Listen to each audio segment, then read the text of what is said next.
MZ세대를 겨냥한 명품 브랜드의 디지털 탈바꿈. 샵 플렉스, 샵 보복소비, 샵 하울, 샵 명품런. 모두 요즘 명품과 관련하여 생겨난 신조어들입니다. 코로나19로 인해 여행, 외식 등의 산업의 소비가 위축되었고 명품에 대한 보복 소비 현상이 생겨났습니다. 산업통상자원부에 의하면 백화점 매출 내 명품 비중이 20년에 29.3%에서 21년 35.4%로 6.1% 상승했다고 합니다. 전 세계의 명품 매출이 1년 사이에 19% 줄어든 것과 비교하면 한국 명품 시장은 홀로 성장세를 보이고 있습니다. 또한 명품 매장 입장을 위한 주말 평균 5시간 이상의 대기 시간에 급기야는 백화점이 개점하자마자 달려간다는 명품런, 오픈런 현상도 나타납니다.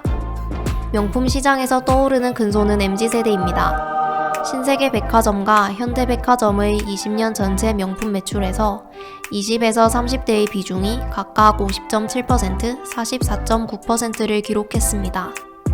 MZ세대는 명품 구매의 절반을 차지할 정도로 영향력 있는 고객으로 부상하고 있으며 SNS, 유튜브에 샵 플렉스, 샵 명품 하울의 태그를 달아 각종 콘텐츠를 올려 명품의 마케팅 주체이자 수단으로 활동을 하기도 합니다. 이렇게 현재 명품 시장에서 MZ세대의 영향력이 커짐에 따라 명품 브랜드는 MZ세대를 겨냥한 디지털 탈바꿈을 끊임없이 하고 있습니다. MZ세대가 명품에 열광하는 이유와 명품 브랜드가 MZ세대를 겨냥하여 탈바꿈하는 내용을 알아보겠습니다. MZ세대는 왜 명품을 소비할까? MZ세대가 명품을 소비하는 이유는 크게 두 가지입니다. 첫째, MZ세대가 명품 브랜드와 친숙해졌고, 둘째, 명품 브랜드가 재테크 수단이 되고 있기 때문입니다. 명품 브랜드는 본래 40대 이상의 중년의 전유물이었습니다. 또한 브랜드 이미지를 위한 오프라인 판매를 고수해왔습니다. 하지만 각종 SNS의 명품을 인증하는 플렉스 문화의 유행으로 명품 소비가 MZ세대로 확장되었고, 이에 발맞춰 명품 브랜드는 이커머스에 진출해 디지털 환경에 친숙한 MZ세대들을 본격적으로 타겟팅하기 시작했습니다. 트렌비, 반란, 머스티드 등 온라인 명품 판매 플랫폼이 등장했고 카카오톡 선물하기에서도 쉽게 명품을 찾아볼 수 있게 되었습니다. 이렇게 명품 브랜드는 상품을 디지털 환경 내에서 지속적으로 노출시키면서 진입장벽을 낮추는 전략을 사용하여 온라인 플랫폼에 친숙한 MZ세대가 명품을 구입하기 쉽게 만들었습니다. 샤테크는 샤넬과 재테크의 합성어로 샤넬을 사고 다시 팔아서 재테크를 한다는 의미입니다. MZ세대는 명품을 가소비가 아닌 투자로 생각합니다. 당근마켓 등 중고거래 플랫폼이 신뢰도를 얻으면서 중고거래 시장이 활성화된 것도 한몫을 했습니다. 특히 명품은 중고라도 감가상각이 크지 않은데요. 때때로 한정판 제품은 원가보다 비싼 가격에 팔리기도 합니다.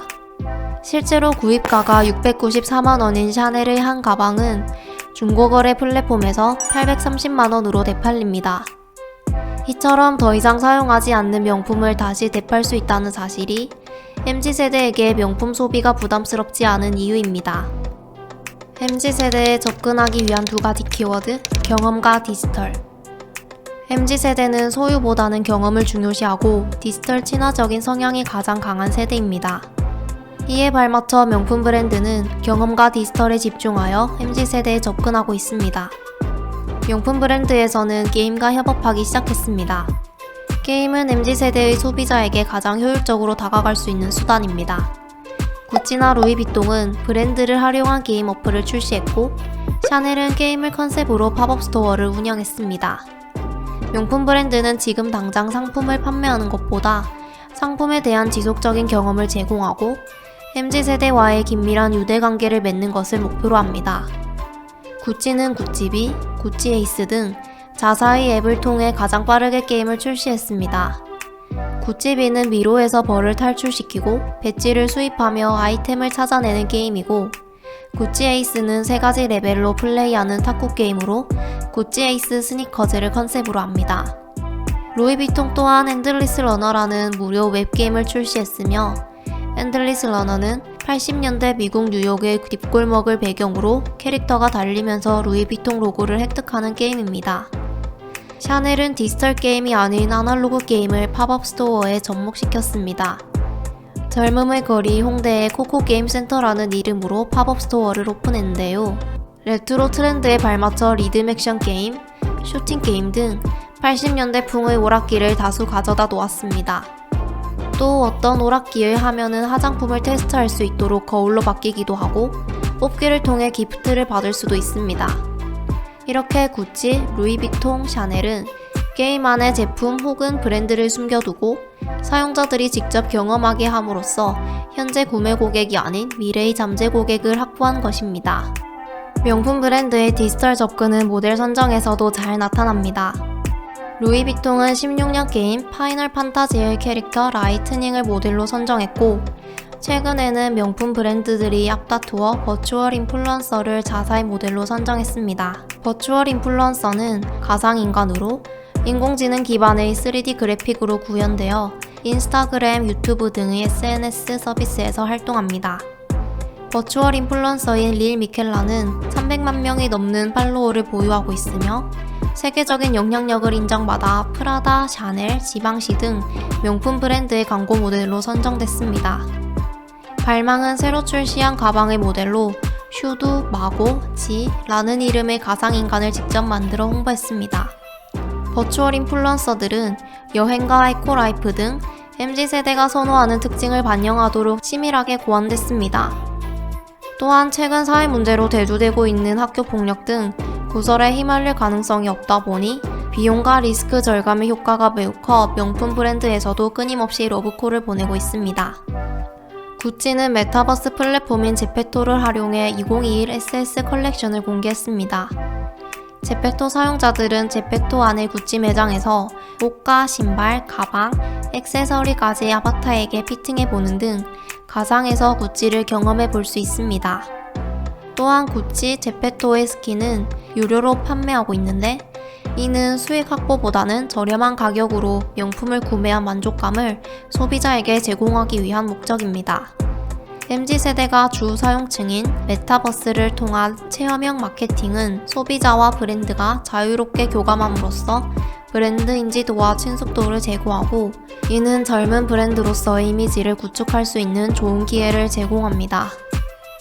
카멜레온처럼 언제 어디서든 변화할 준비가 되어 있어야 한다. 명품 브랜드는 소위 상류층을 대상으로 하는 마케팅을 아주 오랫동안 고수해왔습니다. 상류층이라는 극단적인 소수가 대상인 고급 브랜드 이미지를 확보하기 위해서 가장 먼저 대중성을 포기하고 전통적인 상거래만을 고집해 쉽게 구매하기 힘든 상품의 이미지를 지켜왔습니다.